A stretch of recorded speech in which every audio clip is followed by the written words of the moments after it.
चीन की भाषा बदल रही है।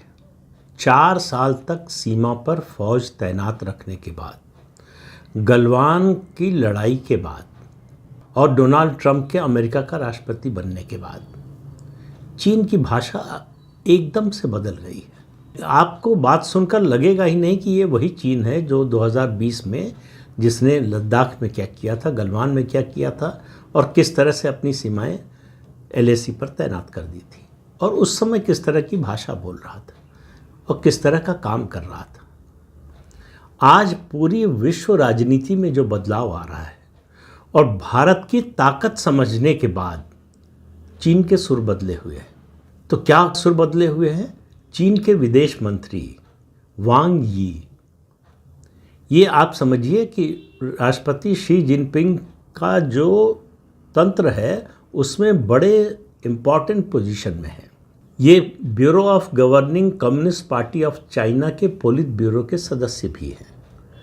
तो चीन के नीति निर्धारकों में से एक हैं। शुक्रवार को अपनी एनुअल प्रेस कॉन्फ्रेंस में बोल रहे थे, जिसमें उनसे पूछा गया कि भारत चीन के संबंध, खास तौर से सीमा से फौजों की वापसी के बाद, उसको किस तरह से देखते हैं। तो उन्होंने कहा कि पिछले साल अक्टूबर में कजान में राष्ट्रपति शी जिनपिंग और भारत के प्रधानमंत्री नरेंद्र मोदी की मुलाकात के बाद स्थितियां सुधर रही हैं, संबंध सुधर रहे हैं।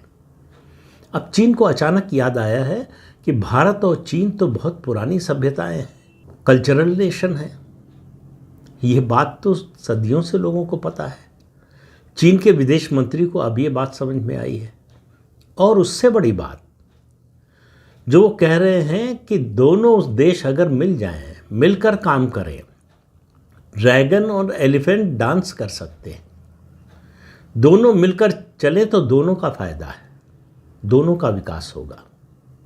ये सब तो अच्छी अच्छी बातें हैं। उन्होंने कहा कि वो भारत की इस बात से सहमत है कि सीमा पर जो है शांति होगी तभी जो है विकास होगा। लेकिन ऐसा है कि भाषा बदलने से गोस्वामी तुलसीदास जी की बात याद आ रही है, नमन नीच के अति दुखदाई। नीच व्यक्ति की विनम्रता बड़ी खतरनाक होती है और चीन ऐसे ही देशों में से एक है भारत के लिए। अब देखिए, विश्व में डोनाल्ड ट्रंप के आने से पहले की स्थिति क्या थी? रूस और चीन बहुत करीब आ गए थे। अमेरिका और चीन के संबंध जो बाइडेन के समय खराब नहीं थे, ठीक ही थे।